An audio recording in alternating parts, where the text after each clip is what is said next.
Yes, hello class.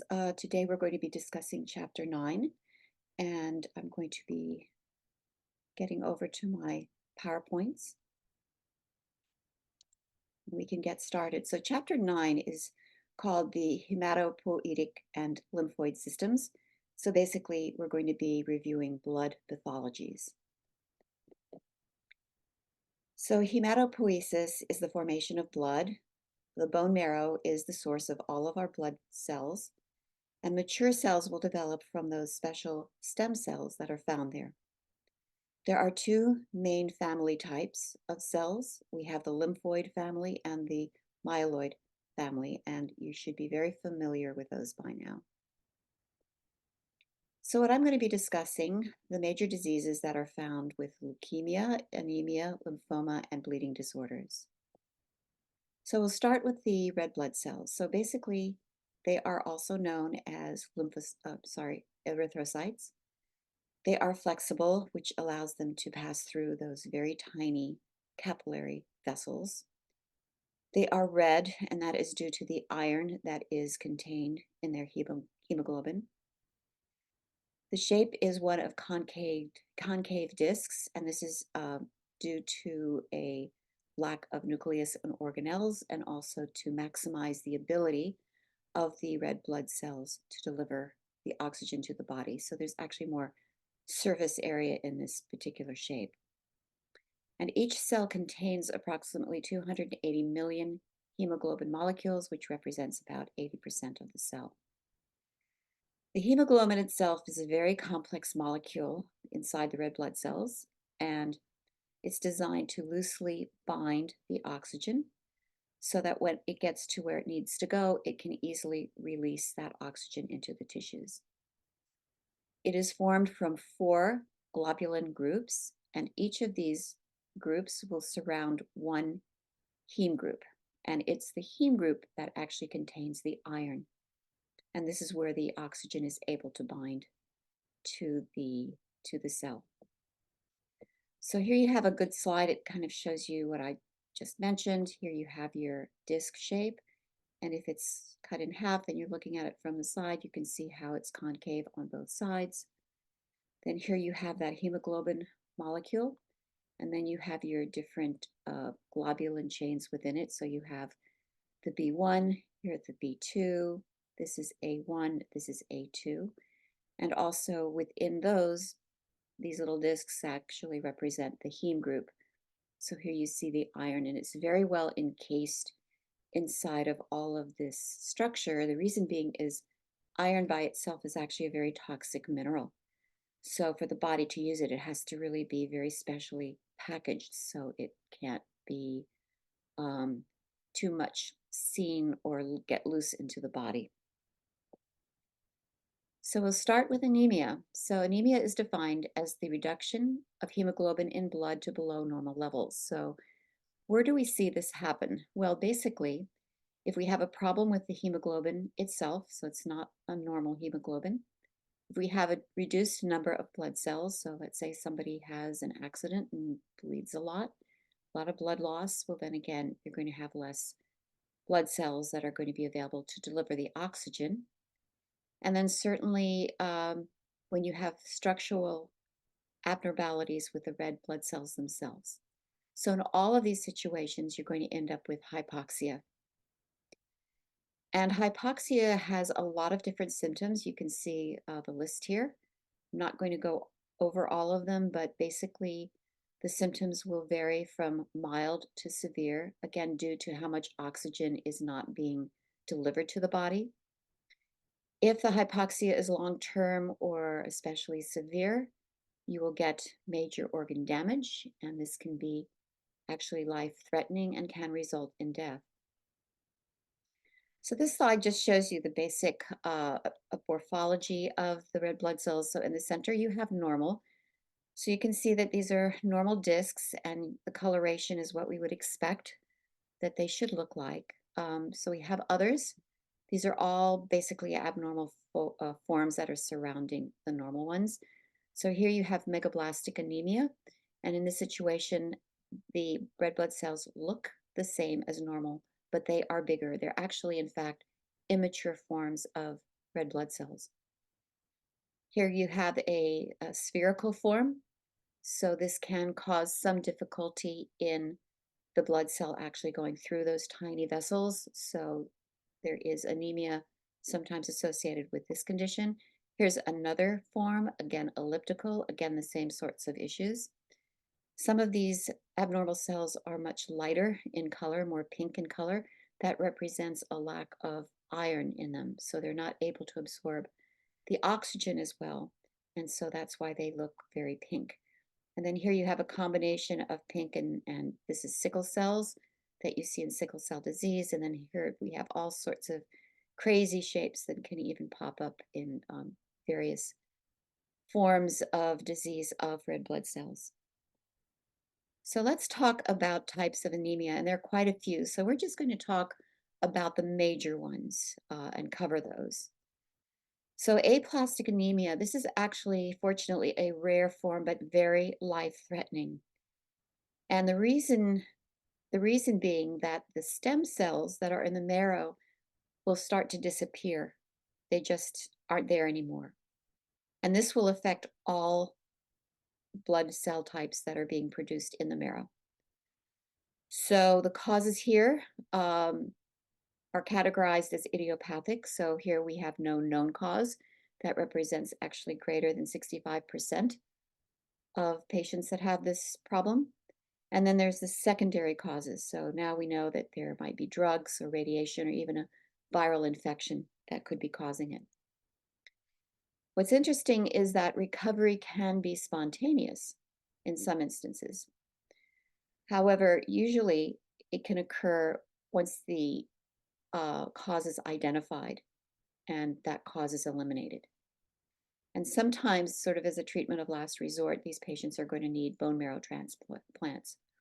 And with any plant transplant, good outcomes are always dependent on a good match. Iron deficiency anemia. So this is actually the most common form of anemia, and it's seen more in women than men. So what can cause it? Well, we have three causes here. One is an increased loss of iron. So again, as I mentioned previously, if you have an accident, you have a lot of blood loss, then you have fewer red blood cells circulating, which means there's less oxygen available to the body, and this is usually handled with transfusions. Inadequate iron intake or absorption, that can happen, and increased iron requirements. So that's more of a normal situation. We see that in childhood growth or in pregnancy. Fortunately, iron deficiency anemia usually responds to iron supplements. However, it can also be the symptom of an underlying disease that hasn't even been detected. So you could have a source of chronic bleeding, as might be seen in a peptic ulcer in the stomach, where there are no symptoms, but there is blood loss. Or there could be problems with the intestine where you're not actually able to absorb the iron the way it normally should be able to do.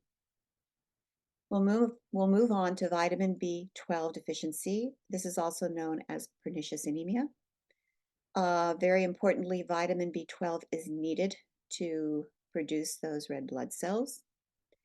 It does get absorbed, in the intestines, but it first requires this vitamin B12 to actually bind together with something called intrinsic factor. And this is a protein that is made by the chief cells in the stomach, and it's secreted there. And the two of those, the intrinsic factor and the vitamin B12, have to come together in order for the vitamin B to get into your system. So if you don't have enough vitamin B, we start seeing megablastic red blood cells. Those are those bigger ones that you saw on the chart. They start to predominate in the blood tests. And being that they are immature and an abnormal feature that shouldn't be there, they will be destroyed by the macrophages in our spleens. So again, here you have red blood cells, but they're being destroyed, so the number of normal blood cells will even decrease more than what you would expect. So, what causes this type of anemia? Well, a poor diet, but this is rather uncommon because we can get vitamin B12 very easily from our diets. There's a lot of it around. If we zero in on the stomach, where the intrinsic factor is produced, if there is an injury or disease of the stomach, that could reduce or inhibit the production of intrinsic factors. So you're looking at things like surgery or peptic ulcers occurring, or again, intestinal diseases like celiac disease, where there again would be a disruption in the absorption of the vitamin B12. We can also have autoimmunity. So we're talking about type 2 hypersensitivity that can play a role. Here we have autoantibodies that are produced that will target and destroy the stomach cells, particularly the chief cells, or they can actually target the intrinsic factor and inactivate it. So in both of these situations, you can end up with no vitamin B12 absorption. So treatment, fortunately, is fairly easy. Either getting B12 injections on a regular basis or a simple change in diet so that you're ingesting more of that B12 that normally is available to you. Hemolytic anemia. So there are many types of hemolytic anemia, and we are going to just be talking about a few of them. But this is a condition where the red blood cells are destroyed faster than they are being made. So you start seeing lower and lower numbers of red blood cells. A number of causes here. Again, autoimmunity, so type 2 hypersensitivity, bone marrow failure, so we discussed that with pernicious anemia. Infections. So malaria is interesting because this is an organism that actually gets into the red blood cells and reproduces there and destroys them. So another problem of not having enough healthy red blood cells. And then various medications and something called blood transfusion reactions. So basically people that need transfusions on a regular basis, they can actually start developing a response against the red blood cells that are being transfused into them. And then those red blood cells are destroyed. So they're not getting the numbers that they need. And then finally, genetic mutations. And these are the two diseases, thalassemia and sickle cell disease, that I'll be discussing next. So thalassemia, this is a situation where we have missing hemoglobin chains inside of these red blood cells. So this problem is seen in those of African, Mediterranean, and South Asian heritage. It's also found where malaria is quite common.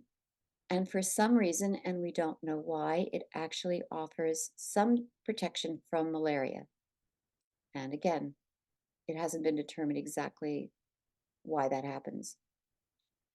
So anemia here again is due to less hemoglobin being in the red blood cells. And so again, you have less oxygen available to the body. And you also start seeing abnormal iron buildup, either from the disease or from the treatments. And that's not a good thing because, as I mentioned earlier, iron is actually poisonous to us. So, of course, the more chains that are missing from the hemoglobin molecule, the worse the anemia. So, with a single chain loss, you basically see asymptomatic individuals or those with very mild anemia. If you get up to 4-chain loss, which is obviously the worst, that is completely incompatible with life. So treatments here, blood transfusions, and something called iron chelation, which is needed to remove the iron from the body. And what basically happens is the blood is processed through a machine that will remove that iron and then return back to the individual.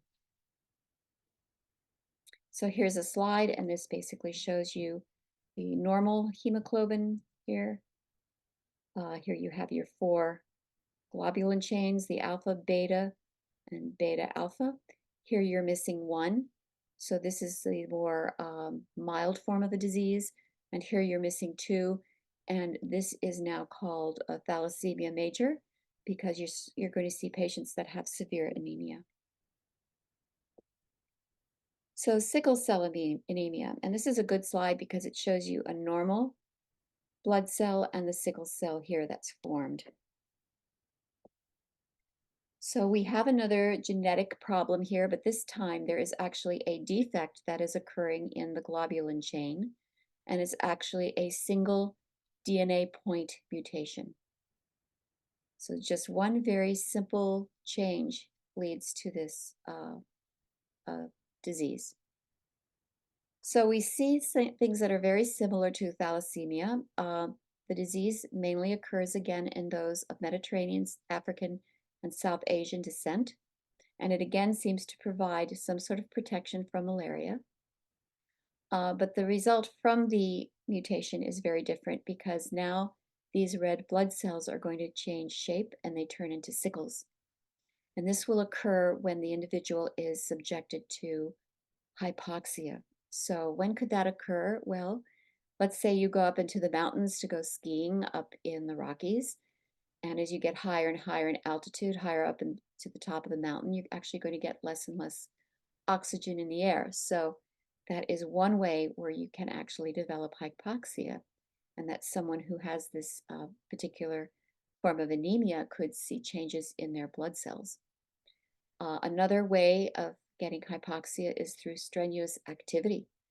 So someone that does a lot of exercising or running or participates in Olympic activities or whatever, quite often they need supplemental oxygen after the exercises just because they are not getting enough oxygen into their lungs. So people that have the sickle cell, it doesn't have to take doing a marathon for this to occur. It can just be a little bit of overdoing something and they become hypoxic and start seeing those sickle cells now in their blood. So what's interesting is these sickles are stiff and sticky, and because of that, they accumulate in the small arteries and they can cause vessel blockages. So this will cause ischemia and infarcts to the tissues and organs downstream of the blockage. You get tissue destruction and severe pain. So it's actually similar to having a heart attack where you get a blockage of the coronary artery, the muscle cells aren't getting the oxygen that they need, and you get that severe pain that always uh, is part of having a heart attack. These individuals will also have periodic flare-ups with severe symptoms and also will end up having frequent hospitalizations. And here's just a chart that shows you what this would look like. Here you have the blood with the sickle cells that are occurring in it, and also here they are accumulating where the artery branches, and you can see how there's no flow in this part of the artery now, this arm of the artery. The other thing I want to mention about sickle cells is once the individual gets oxygen, those cells actually will return to normal or almost normal, but they can revert back. The problem is for individuals that have frequent attacks of the problem, after a while, the red blood cells can no longer revert back. And so they will start accumulating unless they're destroyed first, which sometimes can be done when the blood passes through the spleen.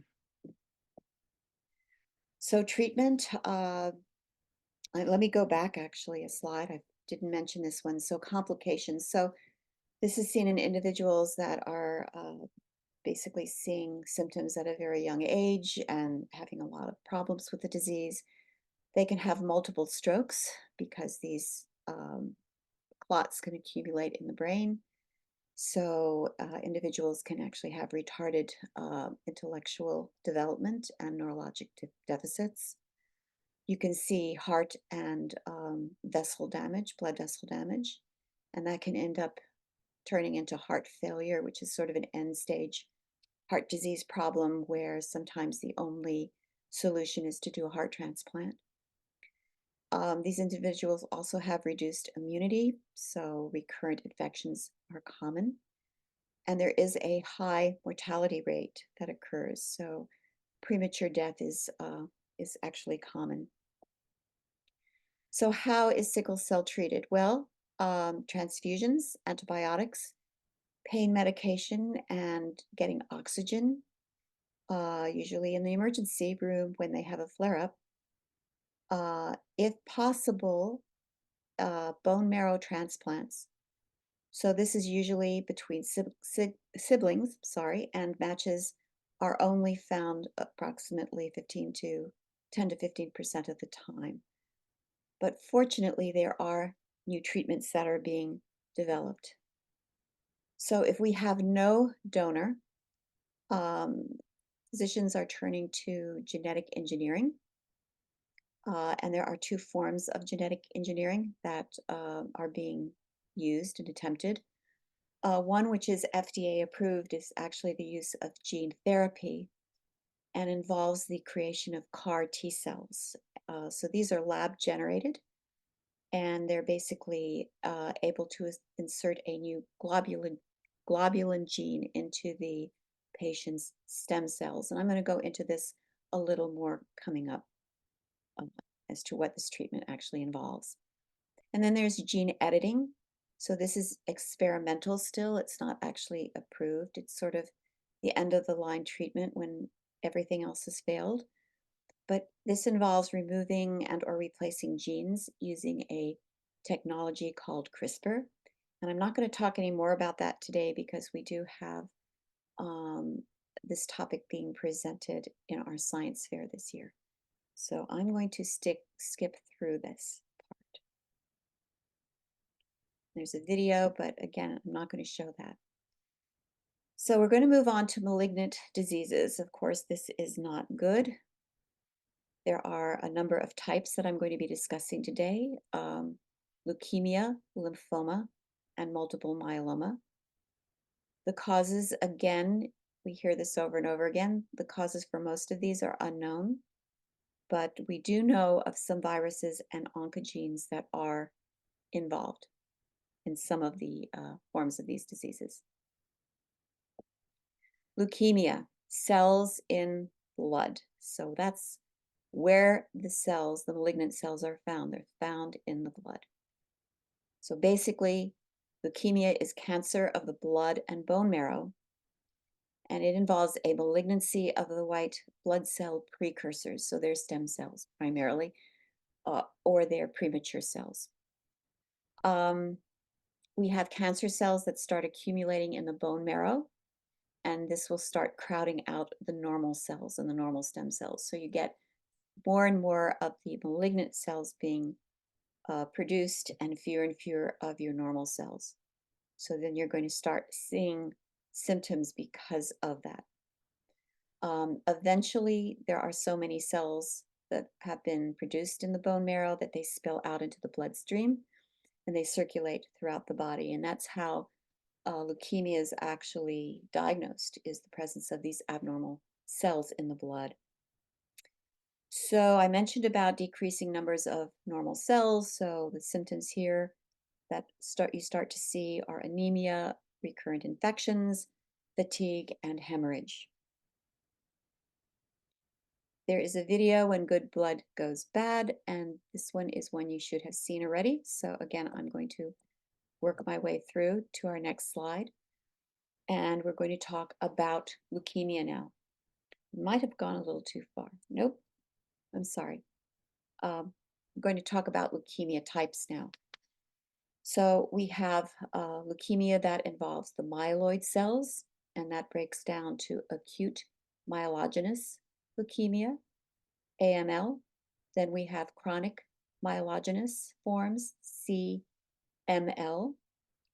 And then we can see leukemia occurring in lymphoid cells. So we have acute lymphoblastic lymphoma, and that is ALL, and chronic lymphocytic lymphoma, so that is CLL. I'm sorry, I misspoke. These are all leukemias, they are not lymphomas. So that's ALL, acute lymphocytic leukemia, and CLL, chronic lymphocytic leukemia. So let's see more about these classifications. So, of course, the acute forms mean that the cancer is basically on fire. We see aggressive, rapidly dividing cells.